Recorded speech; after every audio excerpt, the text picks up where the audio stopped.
అనే 2 మాటలు చెప్పండి స్పీచ్.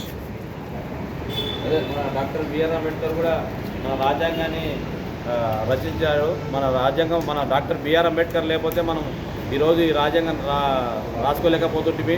అదేవిధంగా మనం ఈ విధంగా స్వేచ్ఛగా బతకలేకపోతుంటివి.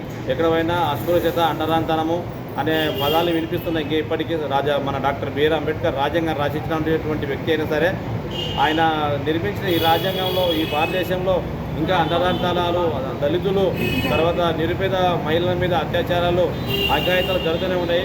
కాబట్టి మనం అందరం దీన్ని అందరూ మగజాతిని మేల్కొని స్త్రీల మీద ఎటువంటి అఘాయితాలు జరగకుండా చూసుకోవాల్సిన బాధ్యత మనందరిపైన ఉంది. కాబట్టి ఎందుకంటే ఆడబిడ్డ ఉంటేనే మన భారతదేశము అభివృద్ధి చెందుతుంది. ఆడబిడ్డ ప్రతి దానిలో మనకు మగజాతితో పాటు కంటిన్యూగా మనకు కూడా పోటీనిస్తుంది. కాబట్టి మనం స్త్రీలు ఎక్కడైతే బాగుపడతారో, ఎక్కడైతే పూజించబడతారో అక్కడ దేవతలు ఉంటారని చెప్పి చెప్పుకోవడం జరిగింది పెద్దలు కూడా. కాబట్టి మనొక్కసారి మనం స్త్రీలను మనం గౌరవించినట్లయితే మన దేశము, మన సమాజము, మన ఇల్లు కూడా, ఈవెన్ మన ఇంట్లో కూడా మన స్త్రీలను గౌరవించుకున్నట్లయితే మన ఇల్లు బాగుపడుతుంది, మన సమాజం బాగుపడుతుంది, మన భారతదేశం కూడా బాగుపడుతుంది. అదేవిధంగా వాళ్ళు కూడా మంచిగా బాగుపడుతుంది అని చెప్పేసి ఈ సభాముఖంగా అందరికీ తెలియజేస్తున్నాను. కాకపోతే డాక్టర్ బిఆర్ అంబేద్కర్ చాలా మన ఒక్క దళితుల కోసమే రాజ్యాంగం రచించలేదండి.